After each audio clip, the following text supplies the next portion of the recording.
પ્રધાનમંત્રી નરેન્દ્ર મોદી દ્વારા ગ્રામીણ કૃષિ ક્ષેત્રે સંકળાયેલા મહિલાઓ માટે ડ્રોન દીદી યોજના અમલમાં મૂકી છે। ત્યારે અમરેલી જિલ્લાના બગસરા તાલુકાના હડાણા ગામના મનીષાબેન વઘાસિયાએ આયોજનનો લાભ લીધો છે। તેમને વિકસિત ભારત સંકલ્પ યાત્રા દરમિયાન આ યોજના બાબતે માહિતી પ્રાપ્ત થઈ હતી।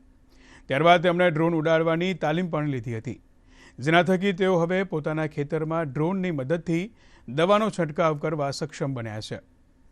પીએમ સાહેબની જે આ યોજનાઓ છે એમનો આપણે લાભ લેવો જોઈએ અને આ નવી પદ્ધતિ છે જે આપણે ડ્રોન વિશે માહિતી મળેલી છે તો આ ડ્રોનથી આપણે અલગ જ રીતે હાથમાં રિમોટ લઈને દવાનો છંટકાવ કરી શકીએ છીએ, કેમ કે આ નવી પદ્ધતિસર ખેતીનો આપણે ખેતીમાં થોડોક સુધારો લાવી શકીએ છીએ। ગામડાની બહેનો જે ખેતી સાથે સંકળાયેલી છે તે બધા બહેનોને કે ખેતીને નવી પદ્ધતિથી ખેતી કરી શકીએ અને આગળ આપણે વધી શકીએ।